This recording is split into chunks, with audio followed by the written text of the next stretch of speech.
Welcome to the Akford webinar on code reporting.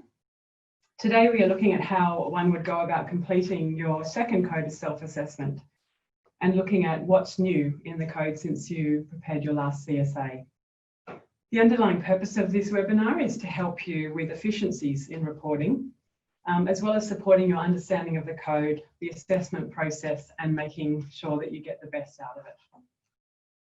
I would like to acknowledge that the Aboriginal and Torres Strait Islander people, as the first Australians, we'd like to pay our respects to their elders, past, present and future, and we would also like to acknowledge their contributions to country and community.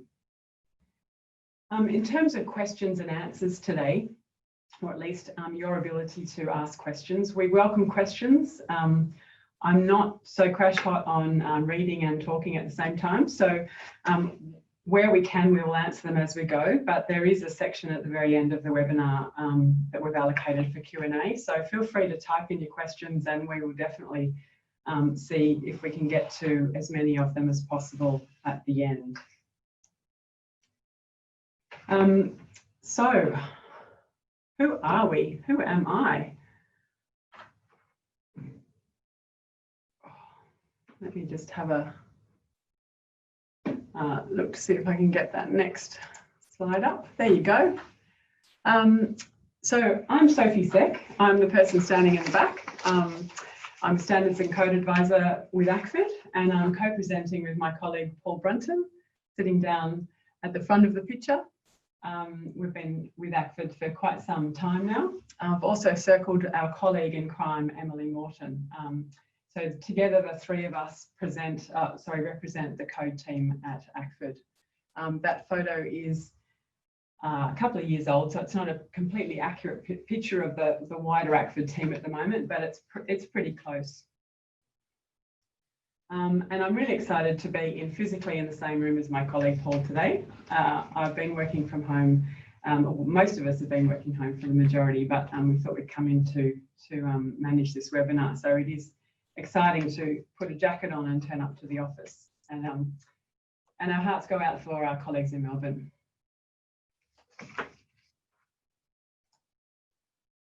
So in terms of the agenda, we've divided the content up today into 3 chapters or 3 sections, with a 4th for other stuff at the end. So we were thinking that the first section will be about the nitty-gritty. We'll zoom into what you could think about when you're preparing your second CSA. We might give you a refresher on code reporting, some of the basics, and also give you a quick wander through the compliance portal to try and demonstrate some of the concepts that we're bringing to you today. Second chapter will be, what do you need to know? What's new since you prepared your last CSA?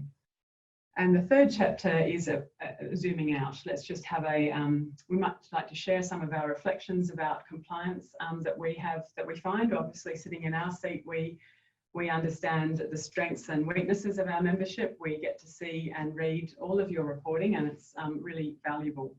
But we do plot and track some of the trends that are happening, and we thought we'd take this opportunity just to share with you some of our reflections today. And at the end, we'll just talk about some new developments as well as Q&A. Also like to, I suppose, mention that this is not a welcome to the Akford Code of Conduct introduction kind of webinar. We are assuming that you do have some basic knowledge of the Akford Code.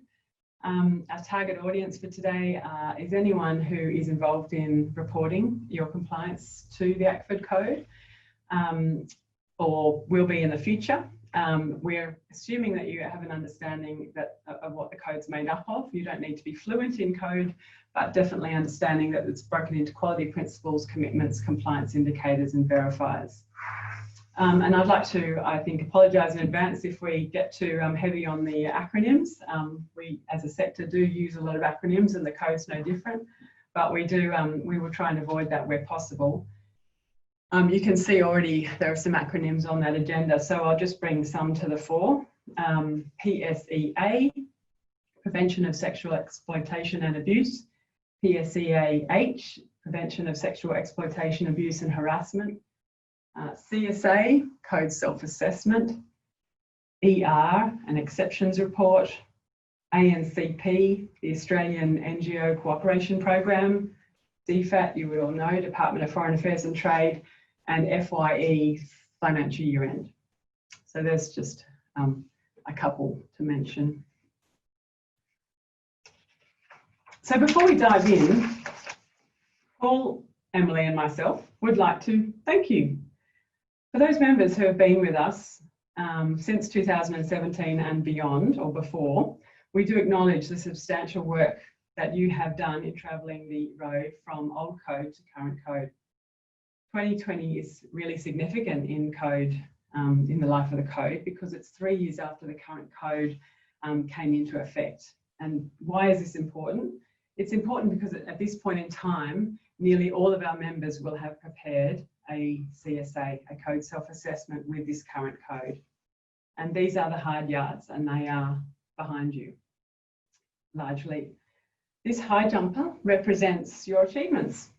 You've all worked really hard to understand what the current code asks for. You've strengthened your policies and processes, and you've submitted some solid reporting that explains this. So keep in mind that the code is a benchmark of good practice.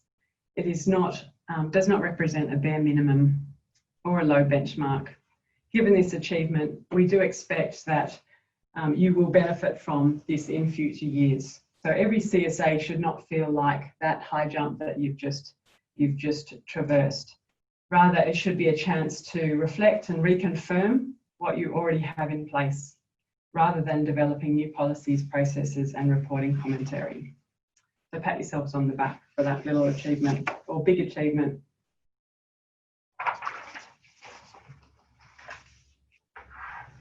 So just a quick refresher on Akford code reporting. These are just some basics. You probably know this already, but they're really good principles to keep in mind.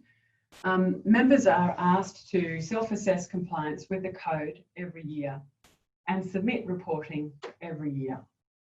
This annual reporting will always include an annual report, audited financial statements, and either an exceptions report or a code self-assessment.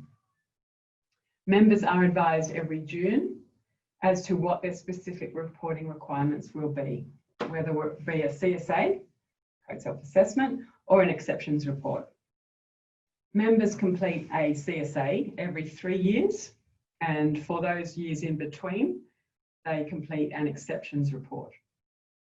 A good way of thinking about it is an exceptions report is a light touch and a CSA is a heavier touch. The due date for your reporting will always be set 5 months after your financial year ends. And the relevant online form will be open to your organisation 1 month prior to your financial year ending. So as an example, for those members with a financial year end of 31st of December 2020, in late November, you will receive an email to say that your CSA form is now open for you, or your exceptions report form is now open for you to populate. And the due date for that will be 30th of May 2021.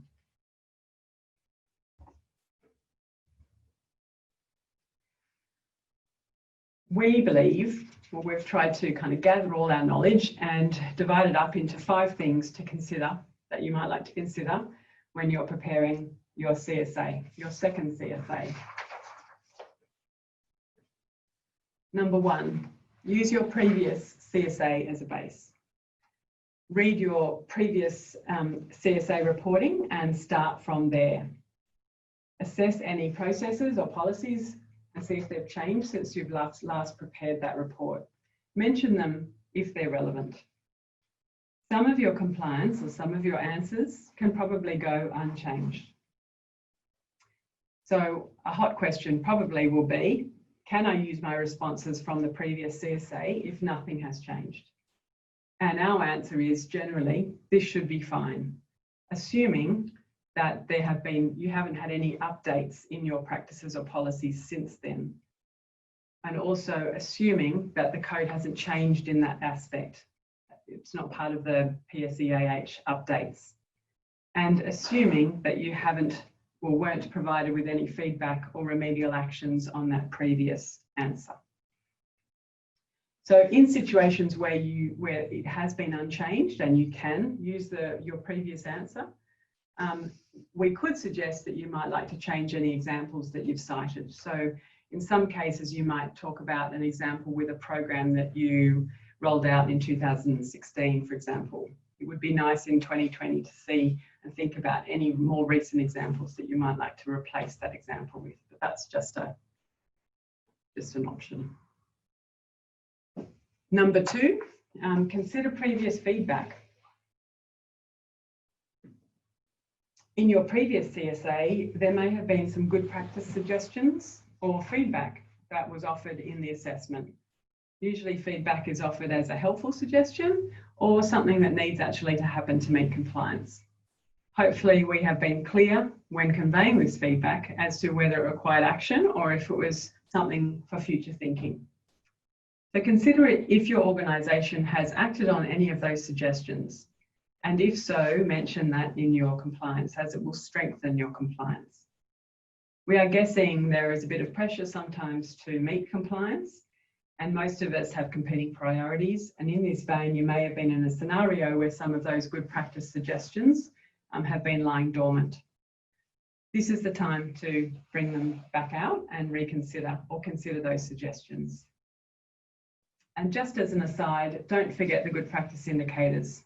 Whilst they are not part of the actual assessment and are not considered actual code requirements, they can be helpful if you're looking at ways to strengthen your practice, which we hope members will be doing over the course of time.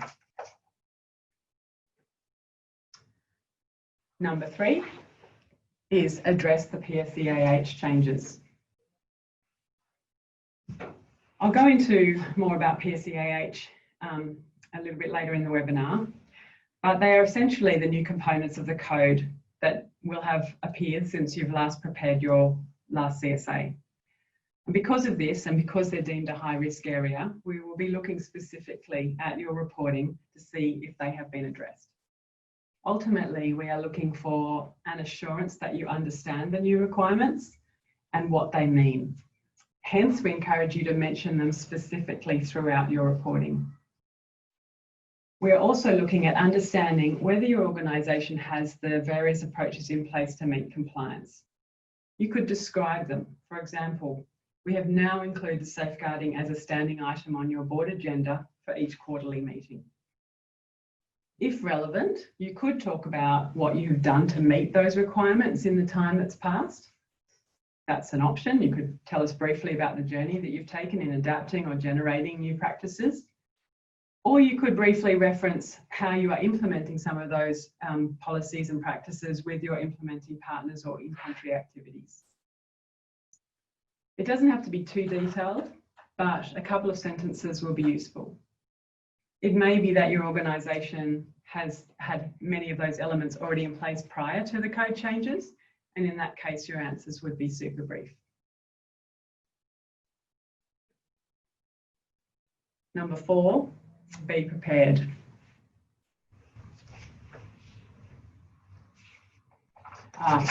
One more thing about those PSEA changes, sorry, I forgot to mention, was that we do expect that members will have done that work.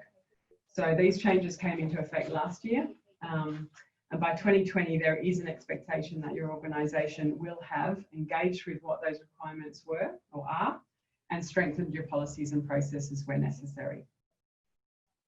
Paul will talk a bit more about what documents are required in your current CSA. There are 3 documents that we're asking for. They relate to code focus areas, and they are specifically asked for in the CSA form, as well as they're mentioned on the Akford website. These documents will be assessed by the code team. Make sure those documents are the most current that you have, and have been checked specifically against the code requirements in the Verifier.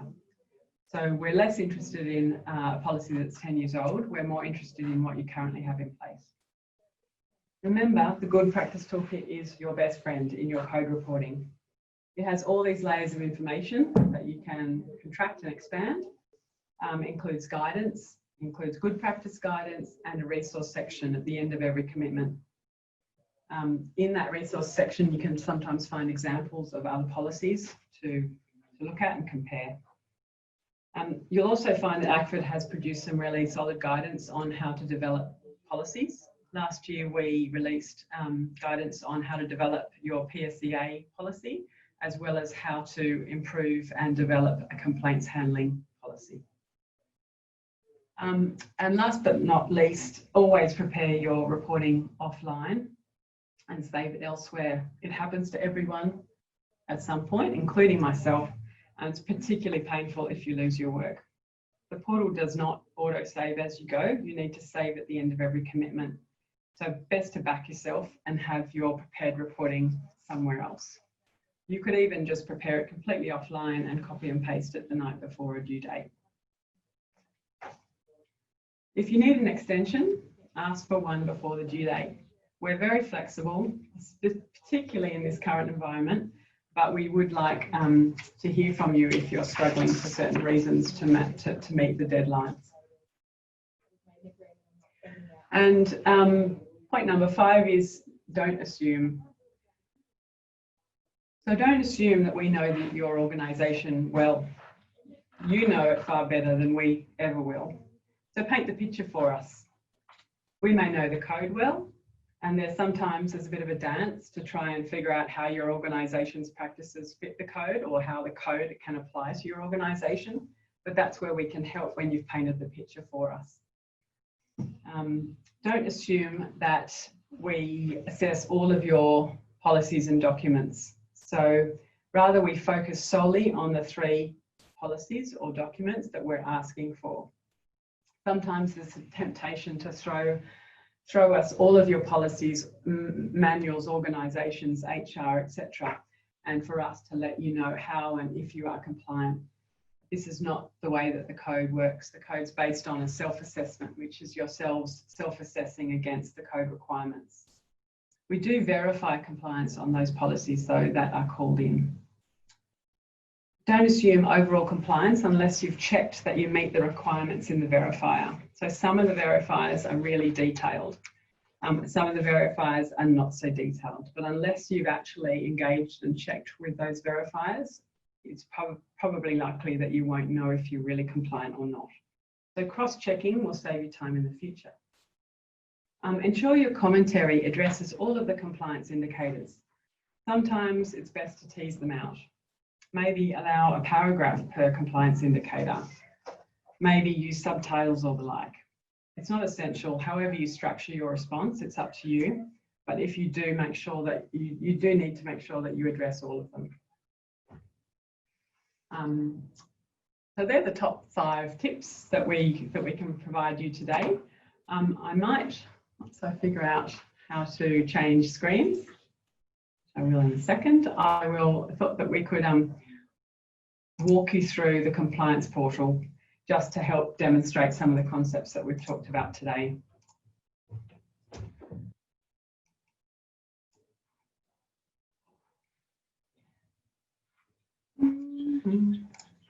Okay, so you should be able to see the compliance portal at this page, at this stage. This is the dashboard of obviously a dummy organisation, just for demonstration purposes. You can see this tab here, or it has quite a few tabs because we're quite a few years in. So this is where you can access your organisation's previous compliance reporting. And this is obviously what we would encourage you to do. So for example, if we click on 2017, this organisation prepared an exceptions report and also the usual annual report and financial statements. Any of the tiles that are blue are active. So that means that they click onto something. Any tile that's grey is inactive and is not relevant to this particular period in time. So you could click on your exceptions report and this will show what the exceptions report was for this particular company in 2017. Take you back from there. The purpose of today, though, is to have it try and find this company's previous CSA, which I know is sitting in 2018. So here it is. In 2018, we'll go into their previous code self-assessment. I'd like you to focus, if possible, on quality principle 2, just for the sake of this webinar. It's worth noting that you can see all the 5 green ticks, which means that compliance was given on all of those commitments. Where there is a blue bubble, that is where Akford has responded to or offered feedback on 2.3. It's likely that that would also have been a remedial action as well. It could be or it couldn't be, but that's definitely what we would encourage you to have a look at. So, for example, if we go into 2.3,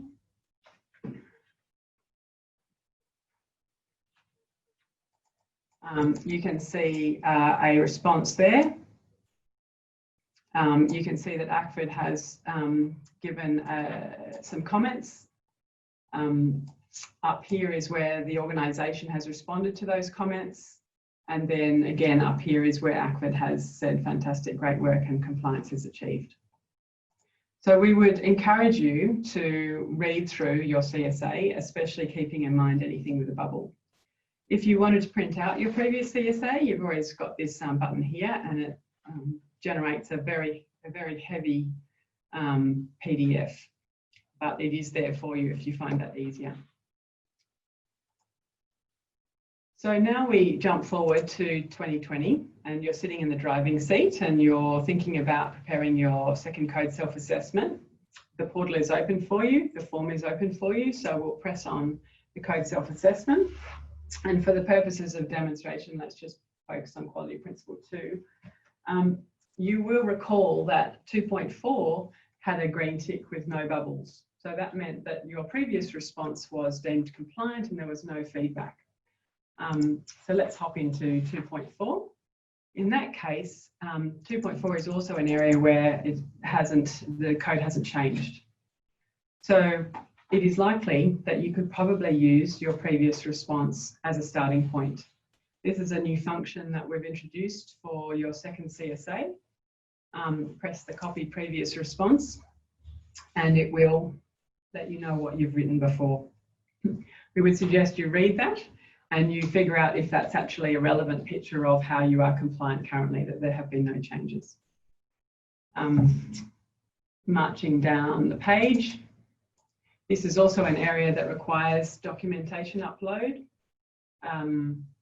So if your policy that represents how you include people with disabilities is on your website, you might like to enter it via URL, or you could upload it if you've got it ready, which I won't do right now, but that's a fairly simple process. At the moment, this is saying that this is incomplete because I haven't done it. That's why it's got the green cross. The commentary area has got the green tick, so that means we're good. And we'll march down the page and we will now then engage with the compliance indicators in detail, and we will tick whether we're compliant or we're non-compliant. So obviously what we want to hear is that you're compliant, but we also want you to establish that for yourselves. We would suggest that you click on the compliance verifier, and that will tell you exactly what evidence the code is asking for that enables you to put your hand on your heart and say that you do demonstrate, or your organisation does demonstrate, a commitment to the inclusion of people with disabilities. So all those hyperlinks there are there for your convenience. And then you continue down the page and you'll find the good practice indicators, which I mentioned before. These represent areas above and beyond code requirements, but they are there to strengthen your practice. And once you've done all that, you press the save button. Now it's going to, if I'd done all that successfully, and as you saw that I actually hadn't uploaded the document, it's still a red cross. But if I had uploaded that document and answered all those questions, then this would have turned into a green tick, and then you're on to the next one. There's only one more thing I wanted to show you is 2.3. If we go into 2.3, you will recall that this is the commitment that had some Akford feedback previously. So if you copy previous response, it will just dump everything that you had said 2 or 3 years ago, which brings us to a word count greater than 400. So in that case, you would consider what has been done, and you would have to recraft your your commentary to fit a 400-word maximum word count. And I think that's really all I wanted to show you in the compliance portal. You're probably familiar with it anyway, but we're here to answer any questions you have if you get stuck. So I'll go back to the slides at the moment.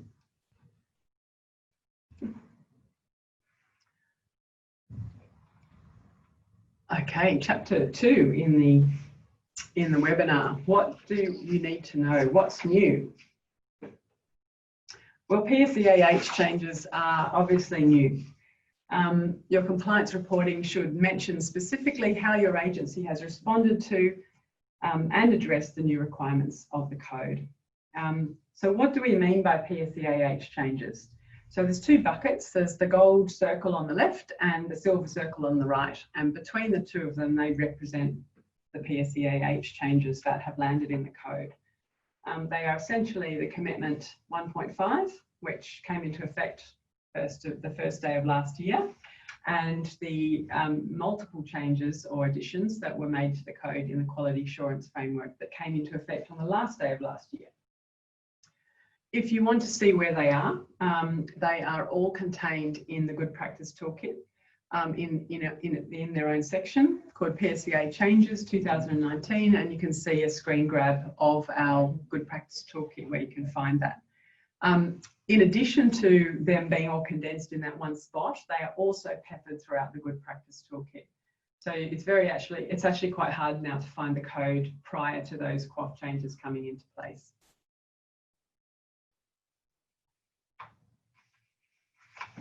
So as I mentioned, the changes are peppered throughout the code, and they are new requirements since you last prepared your CSA. This table is not a comprehensive list. Rather, they are there to highlight just some examples. They represent some of the actions that we are guessing many of our organisations may have had to undertake as a result of those changes. For example, consider what your organisation has put in place to ensure that communities in country are briefed about the expected standard of behaviour of your personnel. Have you checked your policy statement or guidance document on gender equality and equity to ensure that it addresses gender both internally inside your organisation as well as externally in your developmental activity? Have you adapted your partnership agreements, your MOUs, to specifically address PSEAH requirements and incident reporting? So these are kind of just to generate some of the questions that you might be thinking of before you prepare your CSA. Now, I've been talking for half an hour. I would really like to hand over to my colleague, Paul Brunton, who will take you through other aspects of the CSA.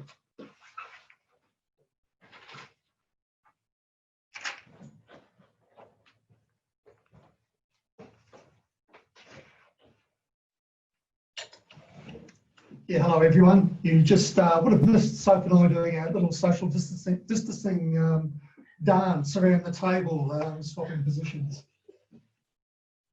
Wasn't that exciting, really. Anyway, thanks, Soap. I'll be able to move on to the next slide. No, we're on the next one, aren't we? Look, every 3 years, the Code of Conduct Committee chooses areas of the code for a deeper look. And so we're just coming up to the start of the new 3-year period. The areas that the committee chooses can be based on risk. They can be based on events where something's happened, a bit like how the prevention of sexual exploitation issue arose, or it could be just an area of wider community interest or a trend. So for the next 3 years, the committee have chosen environmental sustainability, prevention of sexual exploitation and abuse. I have my difficulties getting my mouth around that one, I must admit. And disability inclusive development. So starting off with environmental sustainability, we're looking at quality principle 3, which focuses on understanding and reducing the negative environmental impacts, but also promoting environmental sustainability and improved environmental outcomes. This responds to the sector's increased recognition of the linkages between the environment and sustainable development, and in particular, the recognition within the sector on the need to address climate change. Now, important for this one is that we're not asking you to send in documents. This is a bit more of an outward-looking one from an Akford perspective. We'll do more educative approach and a resource-based approach. However, in the code self-assessment, we will be looking for you to tell us about what you've got in place. Now, you should note there are two compliance indicators to address here. Compliance indicator 3.3.1 is about showing your commitment to environmental sustainability and improved environmental outcomes in your development and humanitarian work. So that's sort of an outward-looking compliance indicator. In contrast, 3.3.2 is a bit more going the other way, internally focused, and it's about what you are doing concerning your own internal operations. So you can tell us about the policies, statements, and guidelines you might have in place. You can tell us about your designing and planning frameworks, tools and templates that you use to assess environmental risks and to identify opportunities to improve environmental outcomes. You can also tell us how you work with implementing partners to make them aware of environmental risks and issues and how to deal with them. Bonus points on offer if you can tell us what you're doing to mainstream climate change mitigation and adaptation in your own organisation and with partners and other stakeholders. Now, generally, as a rule of thumb, we'd expect a more rigorous response from those of you that have got programs that have a direct environmental impact. Some examples would be programs involving construction, infrastructure, development of water resources, sanitation, and the such like. I commend you to the Good Practice Toolkit for further guidance. There's some good information in there. The second focus area we're looking at is prevention of sexual exploitation and abuse. I won't really cover this one because it's already done a great job at that. I just want to say that under this one, there's two policies that are required. One is a safeguarding policy or a prevention of sexual exploitation and abuse policy under compliance indicator 1.5.1. And the second policy we're after here is a complaints handling policy, which meets the requirements of compliance indicator 7.3.3, which has been updated to cover this issue. So the third issue that we're focus area we're looking at is disability inclusive development. Here you're required to promote the empowerment of people with disabilities through your organisational policies, program and monitoring, and your evaluation processes as well. And the relevant compliance commitments here are commitment 2.4 and commitment 1.2 in the code. Here we're looking to you to send in with your code self-assessment a policy that meets the requirements of compliance indicator 2.4.1. Sorry, and when I say a policy, I should have said a policy, statement, guidance, statement of commitment, something like that. So this should cover or commit your organisation to the inclusion of people with disabilities. This is both in your aid and humanitarian programs and in within your own organisation. We are looking for you to show your commitment to working with and for people with disabilities, which can cover including them and their needs in the design, implementation and management of your policies and programs. Now we expect every member to have a policy or some sort of document, even where you may not be working directly with the disabled people. Where this is the case, it could be a statement of commitment is sufficient, and that statement could be part of a wider statement of inclusivity, such as bundling it in with gender inclusivity, as well as covering off disabled people inclusivity as well.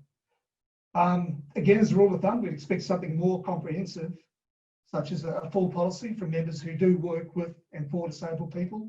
For example, where you might have programs that are targeting disabled people. I suppose coming to mind there is, I suppose, some of the more medical-based programs which might be targeting people that are sight impaired. Also, covered in that, we'd be looking for good policies for people whose projects and programs include beneficiaries who are disabled. So you might have a subset of beneficiaries who are disabled, and they should be certainly included in the develop, design and implementation and evaluation of your programs. That's probably about all I've got to talk about on the focus areas. So we thought, as Sophie mentioned earlier, we are coming to the end of our 3-year compliance cycle. So we thought you might be interested to know how you've gone.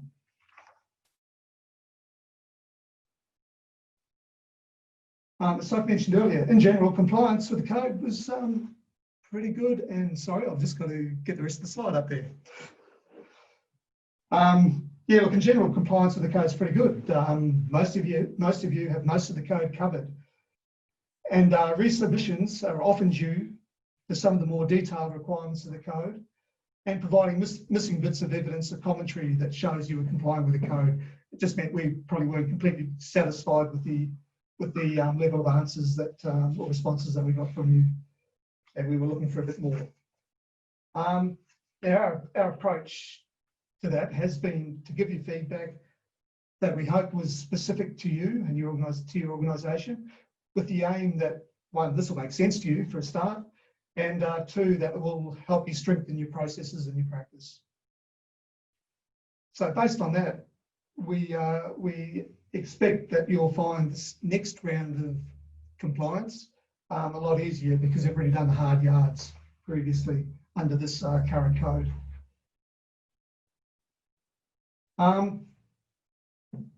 We have received feedback from some of you about the cost of compliance, and that it is a big effort to do a code self-assessment. And we do try and balance this, I suppose, with the other feedback that we hear, that the code self-assessment process is a valuable process and is a great check for members to considering your practice and helping you to improve your practice. I suppose at the end of the day, where we're coming from is that, you know, compliance with the code leads to a stronger sector, and we hope provides you with a point of differentiation from other organisations that aren't members of ACFID. Also in this context, when we ask for resubmissions, we are looking at both bringing you up to a level where you're complying with the code, and we're also looking at helping you strengthen your organisation and your processes. We do recognise that this is a, this does impose a burden, which we hopefully will find a work at. Sorry, I've just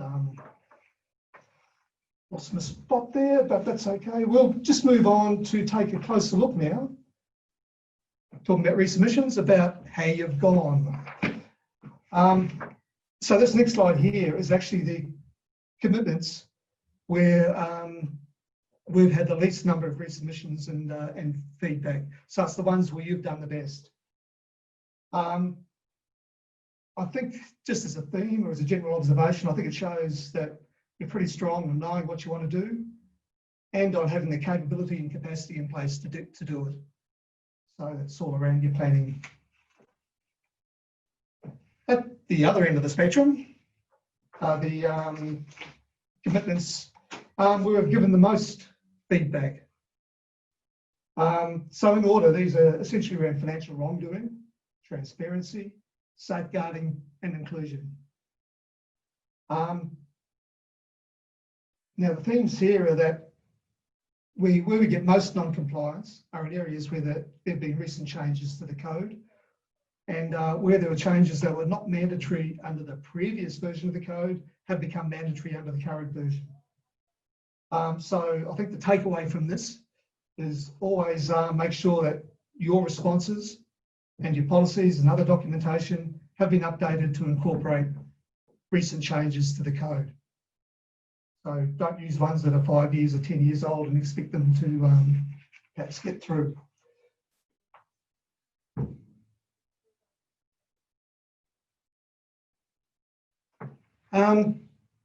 Just following on from the cost of compliance comments,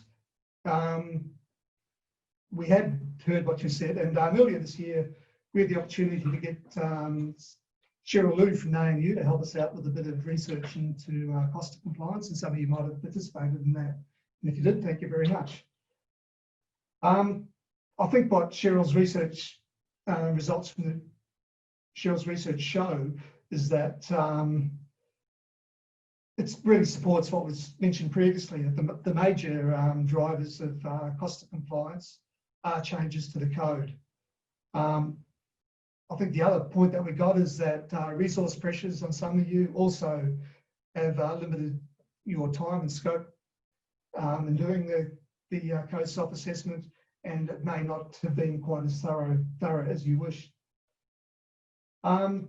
So what's happening on the Akford side, how are we responding to this? We've got a couple of, I suppose, opportunities coming up over the next year or two that might help us maybe reduce some of the cost of compliance pressures on you. The first one is that Akford's doing a revamp of its IT platforms over the next year or two, and this will include the compliance portal as well. So we'll be certainly looking at what we can do as part of that to reduce compliance costs and to make things easier for you. And if you've got any ideas, yeah, please get them into us. The other area that we're looking at is we're mapping the code against the Dfat Australian NGO program, cooperation program accreditation requirements. Now, this might open up some opportunities to align what we do with Dfat and maybe align some of our requirements. Again, early days on this, we're only just coming to the end of the mapping and we haven't shared anything with Dfat yet either. But that, again, might be another one. We might come back to you again a bit later on. Look, at this stage, that's probably all I've got to say about that. At this stage, we'd like to give you a bit of an opportunity to think about some questions and get them into us. We've got a few that we had previously, so I'll just kick off with the first one. So the first question we got is one that seems to come up every year, really. Are there any changes to the annual and financial reporting requirements this year? And the short answer is no.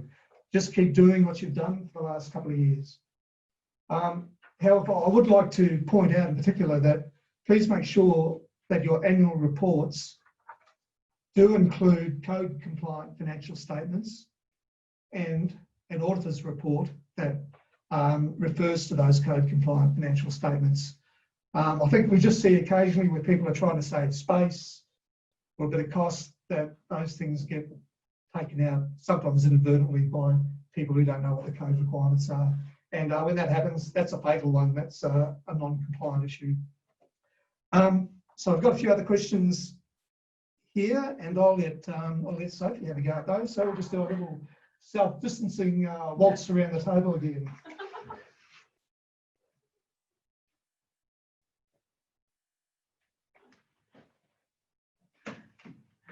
Thanks, Paul.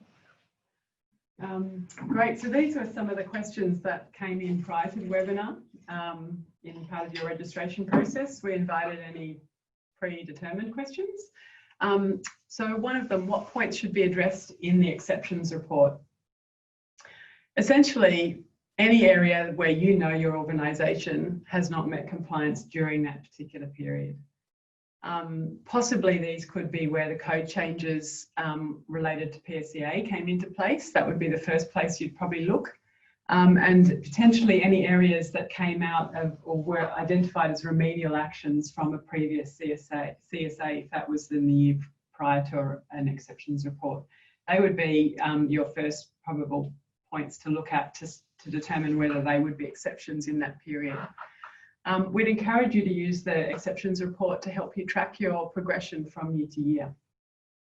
And remember that the exceptions report is actually not part of our active assessment process. So we don't actually assess your exceptions report. We do read them, we do track them, and we do use them to inform our general picture of your organisation for future reporting, etc. But they are not part of the actual assessment process. We retain our energy and our focus for your CSAs, so the once every 3 years. Another question that came in was, what are the expectations for your downstream partners, and what are your responsibilities for them? Well, essentially the code does put into place a couple of, or require you to have a couple of policies, or more than a handful of policies, which need to cover or be extended to your implementing partners where you have them. They are, for example, complaints handling, PSEA, child safeguarding, separation of development from non-development, to name a few. So what the code asks for is that you initially assess any potential or existing partners to determine whether they have the capacity to implement those key policies, such as safeguarding. The code also talks about articulating and formalising that coverage to your implementing partners. And in that regard, we're talking about embedding that in through policy and also through any formal agreements such as MOUs. The code also talks about supporting your implementing partners and building their capacity. So this would include mentoring, training opportunities, professional development, regular check-ins, and anything in your relationship nurturing that you would normally do to ensure that this is not a silent thing that's just in an MOU and never spoken about again. And the fourth element, of course, is to undertake some MEL, some monitoring, evaluation and learning, to see how effective your partners are doing in implementing those policies. So that's what the code talks about in terms of downstreaming, I suppose. The other question that came in was how much evidence is required for each verifier? And our answer is not much, really. We generally need an assurance that you understand what the code is asking for, and then commentary that explains how your organisation meets those requirements.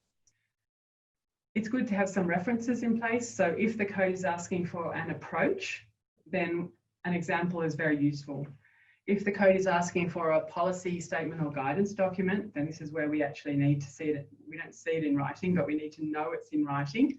And you could reference the name of that document to make it more meaningful also to you. So they are some of the questions that came in prior to the webinar. Ooh. Let me see if I can look at the ones that have come in since then. So I think there's one there about policies that changed after the end of the financial year, and do we submit the new policies?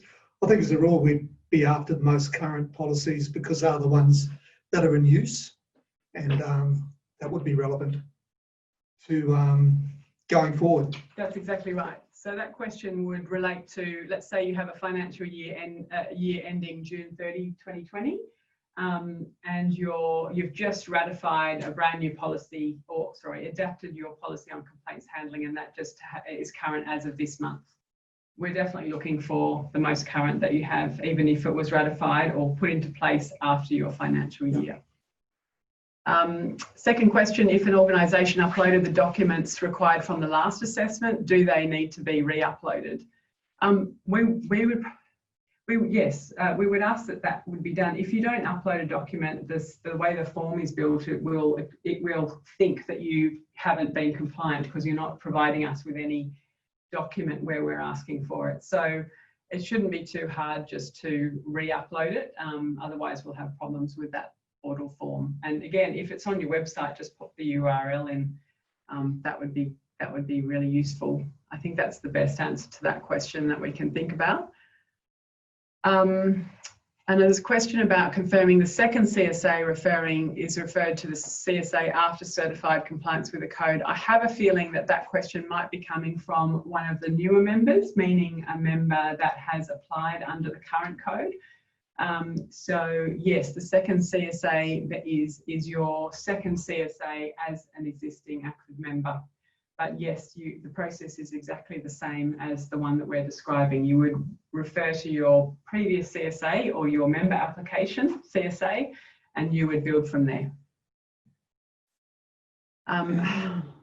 Have you considered any added efficiencies for NGOs who have gone through re-accreditation in the same year that they are required to do the CSA? This is that's what we're looking at probably yeah. over the next few months, I'd imagine. Yeah, this is sort of tied up with the mapping exercise that we're doing at the moment, and it's sort of a difficult one at this stage. We do our best to try and not have our members do a CSA at the same time they're doing a re-accreditation with Dfat. And if that's happening, please let us know and we can see what we can do to help you with the workload there. As in sort of aligning requirements with Dfat requirements, or yeah, it's just an area, as I say, we're just mapping that at the moment, and there'll be a bit more analysis and I suppose information on that coming out over the next few months. It's probably taken me ahead actually to another thing that we're just going to cover off at the end of this presentation, which is with the mapping, we expect that to be available probably within the next month, most likely mid-September, and we're quite happy to share that with you. We think the next step then will be we'll run a webinar to go through the mapping, and then after that we might look at some sort of process to try and get your input and ideas on how that mapping could be used. We'll also share the mapping with Dfat as well to get them thinking about it. As I say, there could be opportunities there to align and hopefully relieve some of the burdens of compliance, but it's just early days yet, so don't really want to make any promises on anything at the moment. Yeah. Yeah, I think there's one more slide after the Q&A that yeah, Paul will mention some of that mapping as well. So yeah, they're exciting days, and we don't have an answer for you unfortunately yet, but we can say that we are thinking about it as a continual way, and we have heard that members are sometimes overwhelmed, are regularly overwhelmed with compliance requirements, especially those who are applying for Dfat accreditation. So where we can find efficiencies and alignments, we will definitely be spending time trying to figure those out. I think there's a question here regarding SIA. We have made multiple efforts and changes to comply with sexual exploitation, abuse and harassment, or the prevention of, including trainings with partners, adapting their code of conduct signed by all staff and partners, adapting policies, etc. But do we need to make new or adapt our existing MOUs with partners? So this is a bit, I mean, the principle behind that is yes, but we don't expect you at this point in time then to call in all your MOUs and rehash them all. If an MOU is in progress in the middle, if you're in the middle of a partnership term as such or a project, then you would, and you formalised that coverage to partners and you've done everything that you're saying, then that would be adequate. On the next MOU or the review of that partnership, we would be expecting that be reflected in the MOU. So that's the answer to that question. There's another one here about a member being currently in the middle of a CSA being reviewed and waiting on our feedback. So does that member need to do a CSA for this year? And will that CSA, when it is approved, satisfy the new requirements? I might answer that to you offline because it's quite specific to your situation, I think. So an organisation is never required to do 2 CSAs from year to year. It will be the same CSA that we are working through until compliance is achieved. And sometimes that reporting goes from 1 year and it flows on to the other. So sometimes the exceptions report can collide into a CSA year. but ultimately no organisation, unless there are substantial reasons for asking for it, will be asked to do two CSAs in subsequent years. So I think that I think we've done our best at answering those questions that have come in. We're really happy as a code team to answer any questions you have specific to your scenario or your circumstances. So we're best on through the code email, and because we're kind of working remotely as well as in the office, pre-deciding a time to talk is probably the best option.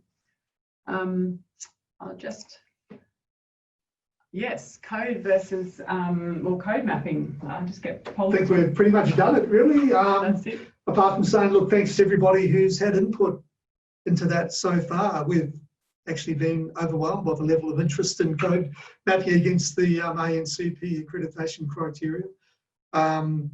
Yeah, so thanks for all the comments and input, and there'll certainly be further opportunity for more later.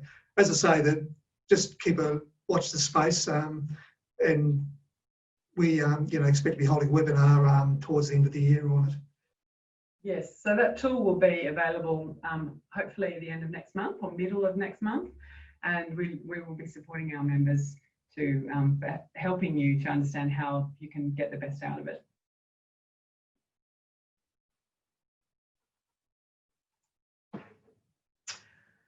I think that might be it.